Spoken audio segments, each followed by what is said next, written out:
And now, something legendary in quite another way. In New York, we met one of the most extraordinary musicians of our time, Jordan Rudess, Juilliard-trained keyboardist of the band Dream Theater. A virtuoso and visionary, he moves effortlessly between classical music, rock, and digital sounds.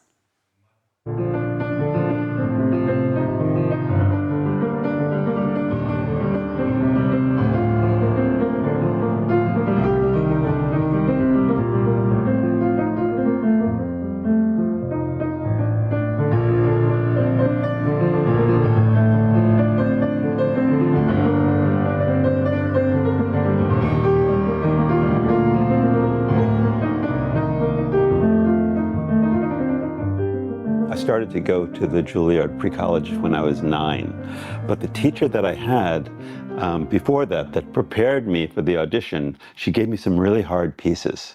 And so I auditioned with all this complicated stuff. When I got into Juilliard, my teacher was like, you know what, that's very nice that you play all that, but now we're going to go back and we're going to do some more simple things. And she assigned me, which I thought was, I thought it was kind of almost a joke, because I was playing like some really hard Beethoven stuff. And I came back and after the first week, after she assigned me this, I was kind of like, I think I was like,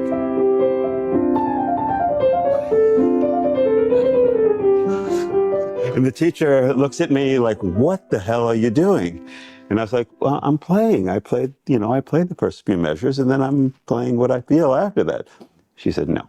I was 9. She said, no, we don't do that at Juilliard. We follow the page. I went, oh, okay. I was a little bit sad. But, of course, I'm sure Bach was improvising all the time. But in my day, that's how they wanted to teach.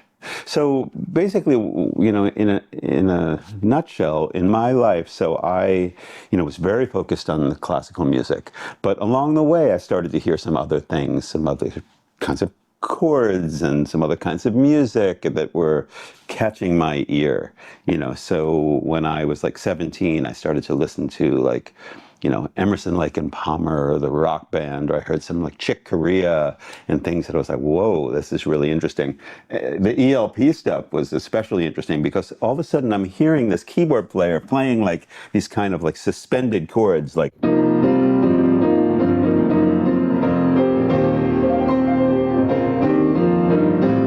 this kind of sound. It's got a very particular sound, and it was very powerful with drums. The piece that I heard first was this.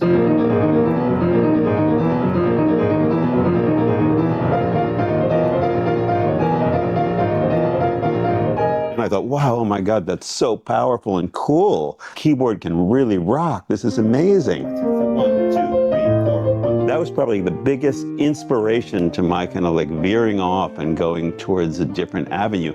But I'm using this kind of inspiration from my teachers, from Bach, from Keith Emerson, from Gentle Giant, from all the guys that I listened to bring my music to now.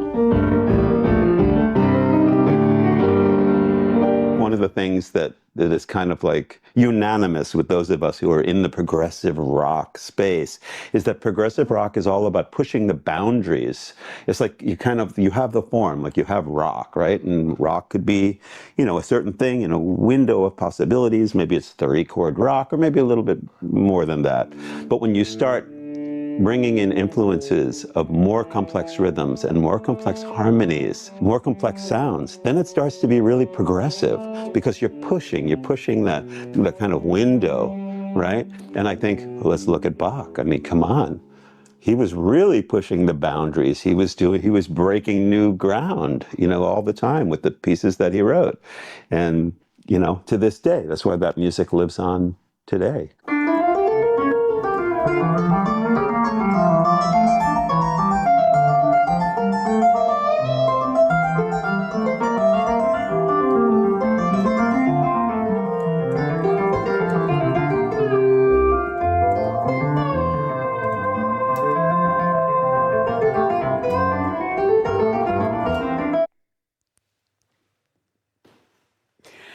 A heartfelt thank you to Jordan Rudess for this inspiring insight and for showing how vividly Bach's spirit still resonates today.